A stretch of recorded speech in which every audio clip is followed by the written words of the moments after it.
Vivat Cor Jesu per Corum Mariae. Hiduplah hati Yesus melalui hati Maria.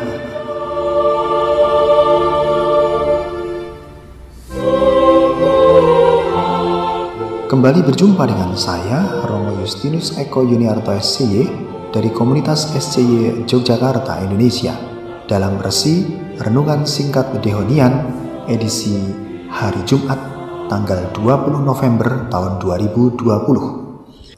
Kita akan mendengarkan dari Injil Yesus Kristus menurut Lukas bab 19 ayat 45 sampai 48.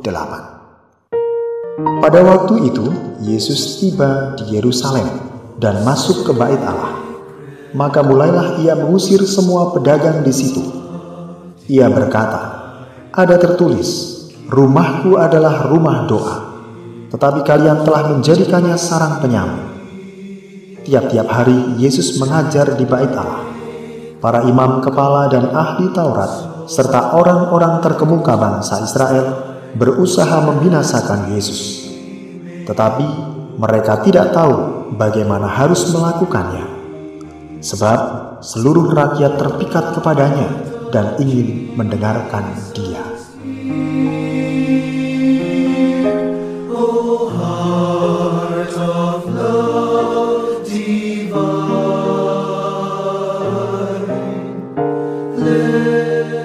Sahabat resi yang dikasihi dan mengasihi Tuhan, ada hubungan yang erat antara integritas pribadi dan integritas publik.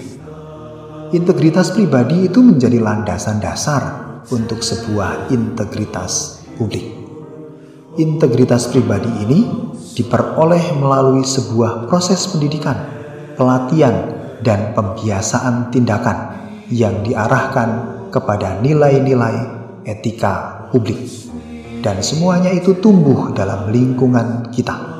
Entah itu lingkungan keluarga, lingkungan sekolah, lingkungan pertemanan, lingkungan kerja, bahkan lingkungan masyarakat kita.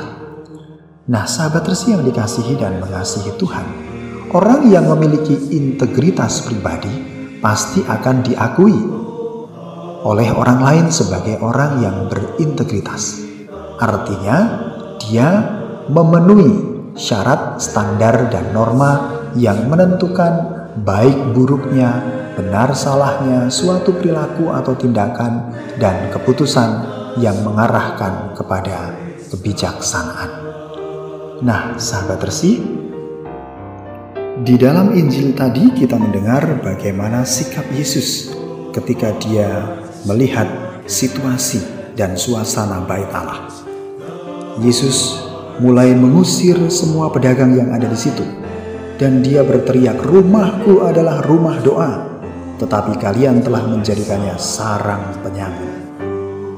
Nah, sahabat resi, kita melihat bagaimana Yesus di dalam hidupnya, Dia selalu berfokus kepada Bapanya, selalu berfokus kepada Allahnya, selalu berfokus kepada setiap orang yang dilayaninya. Kemarahannya pada saat itu cukup beralasan. Yesus tidak ingin bahwa setiap orang itu memperlakukan sedemikian mengenai Bait Allah. Dia ingin supaya rumah doa yang menjadi rumah doa. Nah, pada saat itu, setiap kali Yesus mengajar di Bait Allah, ada juga para imam kepala, ahli-ahli Taurat, orang-orang terkemuka bangsa Israel yang justru berusaha untuk membinasakan Yesus. Apa yang diajarkan oleh Yesus ini memikat begitu banyak orang, sehingga ia diikuti, didengarkan oleh banyak orang. Para imam kepala, ahli-ahli Taurat, dan orang-orang terkemuka itu merasa iri dan curiga terhadap gerakan yang dilakukan oleh Yesus ini. Para sahabat resi yang dikasihi dan mengasihi Tuhan, sebagai orang yang memiliki integritas. Integritas itu berasal dari kata integer, bahasa Latin, yang berarti tidak rusak, murni, utuh, dan jujur. Dia bisa dipercaya, dia bisa diandalkan. Dan integritas pribadi yang lalu menjadi integritas publik ini, unsur utamanya mengacu kepada perilaku etis. Nah, yang dilakukan oleh Yesus itu menunjukkan sebuah integritas. Dia mengajar dari dirinya sendiri, dari kuasanya sendiri yang bersandar kepada Bapanya. Dan apa yang dia katakan itu selaras dengan kehendak Bapa. Nah, itulah integritas Yesus. Maka karena melihat integritas Yesus yang sedemikian tinggi, para imam kepala dan ahli Taurat serta orang-orang terkemuka merasa curiga, merasa khawatir, merasa takut dengan gerakan yang dilakukan oleh Yesus ini. Biasa di dalam hidup kita sehari-hari, bahkan suasana perpolitikan kita pun juga kita sering bisa melihatnya. Ada sebuah kalimat yang kita sering dengar. Dalam politik, tidak ada kawan dan tidak ada lawan yang abadi. Yang ada hanyalah kepentingan. Nah, maka itu sebabnya kalau kita melihat dalam situasi politik kita, partai yang tidak seideologi bisa berkoalisi.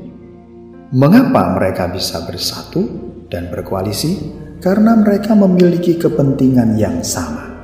Nah, orang-orang di sekitar Yesus yang memusuhinya, itu mereka sebenarnya juga saling bermusuhan satu sama lain. Tetapi ketika mereka memiliki kepentingan yang sama, yakni bertujuan menyingkirkan Yesus, maka mereka bersatu bersama untuk menyingkirkan Yesus itu.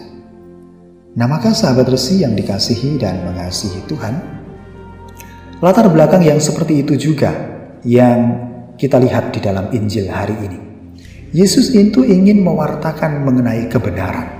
Dia tadi gelisah, mengapa bait Allah, rumah doa itu justru dijadikan tempat berdagang, menjadi pasar. Dan Yesus ingin supaya apa yang menjadi tujuan utama dari bait Allah itu terjadi. Ia ingin menegakkan kebenaran. Ia ingin meluruskan, karena apa yang dibuat oleh orang-orang pada saat itu keliru. Orientasi para pemimpin Yahudi, yakni para imam kepala dan ahli Taurat, serta orang-orang terkemuka bangsa Israel itu adalah kuasa. Mereka takut kehilangan kuasa dan wibawa karena Yesus begitu berpengaruh dan didengarkan banyak orang. Sangat berbeda dengan orang-orang sederhana yang duduk mendengarkan Yesus. Mereka terpikat kepada Yesus. Mereka terpesona oleh Yesus, setia mendengarkan Dia, karena mereka tidak memiliki kepentingan yang berorientasi kepada kekuasaan itu. Nah, sahabat Resi yang dikasihi dan mengasihi Tuhan, yang ditampakkan oleh Yesus dalam tindakannya ketika mengusir para pedagang di pelataran bait Allah itu adalah cara baru yang dibuat oleh Yesus. Yesus ingin mengatakan bahwa Dia mengutuk keras tindakan yang menjadikan bait Allah itu sebagai sarang penyamun. Dia menyebutnya begitu, menjadi sarang penyamun, karena mereka berdagang, berjualan, bertransaksi di situ yang orientasi utamanya adalah keuntungan bagi mereka sendiri. Maka kita bisa melihat bahwa pembersihan bait Allah ini adalah sebuah simbolisasi bagaimana hati manusia itu juga perlu untuk dibersihkan dari praktek-praktek jahat yang sering kali dikemas dengan tindakan-tindakan saleh. Kita bisa melihat bahwa ternyata hal-hal yang jahat, rencana-rencana jahat seringkali dibungkus dengan tindakan-tindakan kesalehan oleh orang-orang beragama. Maka di sini membutuhkan kemurnian hati, ketulusan hati, kerendahan hati, iman yang murni sebagai salah satu syarat yang diharapkan oleh Yesus kepada para pengikutnya. Kita harus memiliki hati yang bersih, sehingga dengan begitu tindakan kesalehan kita pun bisa dikatakan sebagai sebuah aplikasi dari iman kita. Para sahabat Resi yang dikasihi dan mengasihi Tuhan, mari kita mendengarkan apa yang dibuat Yesus. Kita juga meneladan dan mengikuti apa yang diperintahkan oleh Yesus itu. Dia ingin supaya ada sinkronisasi antara apa yang kita imani dan apa yang menjadi tindakan kita, apa yang kita lakukan. Nah, maka semoga kerajaan hati kudus Yesus merajai hati kita. Tuhan memberkati Anda dalam nama Bapa dan Putra dan Roh Kudus. Amin.